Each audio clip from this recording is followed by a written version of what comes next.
untuk membawa contoh-contoh model mobil itu ke sini.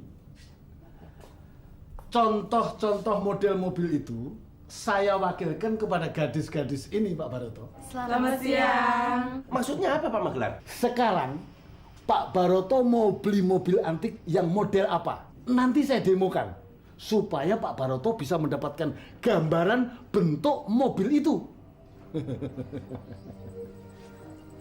Aneh-aneh aja sih kelakuan makelar mobil antik ini.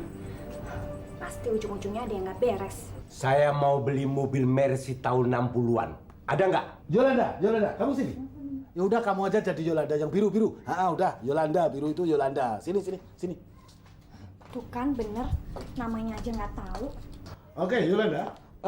Sekarang kamu peragakan bentuk Mercy tahun 60-an. Ya. Pak Baroto. Ini bentuk Mercy tahun 60-an.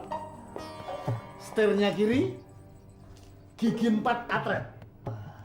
Hanya bumper belakang agak menonjol. Tapi yang lebih hebat lagi, kalau direm, roda belakang tidak dorong.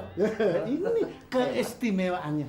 Tapi sayang, Mercy tahun 60-an ini bensinnya boros. Emang model Mercy tahun 60-an begini?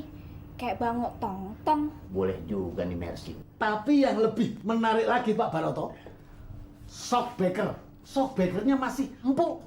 Di samping itu, depan belakang perkeong. Ya kan? Ternyata model Mercy tahun 60-an tuh kayak mirip penyanyi dangdut ya. Bagaimana? Enak juga tuh shock breakernya. Iya, empuk bos. Iya nih kayaknya.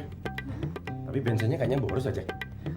Tapi remnya pakem bos. Udah. Bos nggak mau naik mobil ini, Jack.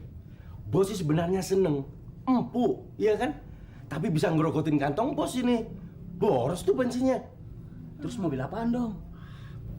VW kodok aja bos. Antik. Nggak boros lagi. Iya bos. VW kodok. Iya. Antik.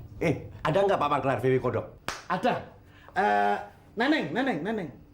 Kamu Neneng. Ya kamu atret ke sana. Nah.